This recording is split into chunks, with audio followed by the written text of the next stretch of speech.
Bob Wallace. We did a lot of work with progressions based on triads, and we tried to hone in very specifically on this particular triad in the key of C.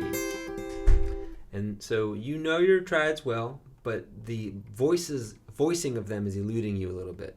So we want to make sure we lock it in. This is 3, 5, 1, 3, 5, 1. So the first step is always to go major, minor, major, major, diminished, major, major, augmented. Change your fingering as little as you can.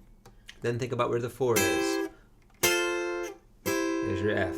1, 4, 1. Where's your nearest 5? 1, 5, 1. Where's the nearest 6? Just raise the 5th up a whole step. There's your A minor. Okay, so now we have the 1, 4, 5, and 6, the 4 crucial chords to play the doo-wop and the pop progressions.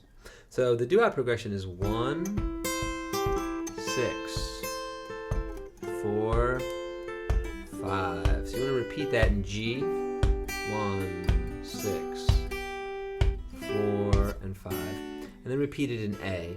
And go back to C. To see how universal it is, and then do the 1, 5, 6, 4. That's the no woman, no cry, so lonely, under the bridge, etc. So that's 1, 5, 6, 4. Repeat that in G and A, and name the chords as you're playing them. And then play the 3, or I think 4 songs to give you 2 doo-wop progressions and 2 pop progression songs. Do them in their specific keys and name the chords as you play them. So you're thinking on 2 levels: the numeric level, which is universal, which always looks the same, but also the material level of the actual chords in particular keys. And then at the end, we talked about the color coming out of this same triad. So I'm going to put this now in A. I'm trying to think about what else we talked about. We did talk about how to get to the substitutes, to get to the 6, we've just discovered you just raise the 5 up to 6. But to get to the 3, it's less intuitive, but you drop the root half a step. So there's my C sharp minor. So A, F sharp minor, A, C sharp minor. Perhaps throw that into the basket as one more triad trick for this week. But then the color. So you're good at the arpeggio and the scale and the triad. This one you want to always start with the bend. So second note of the scale, B, half step, reverse half step, whole step, reverse whole step. Okay, the B string can be bent. That's your 6, but it has to be bent very carefully to a half step. And it's always going to sound twangy.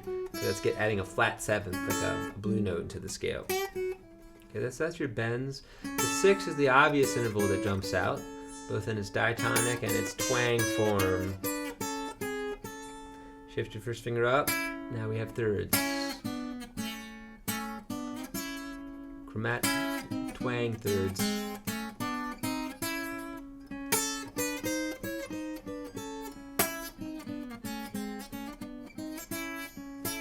In the top 2 notes we have a 4th.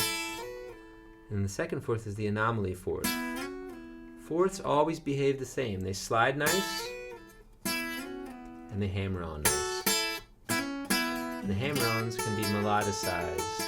And then the top note can be pulled out of them as well.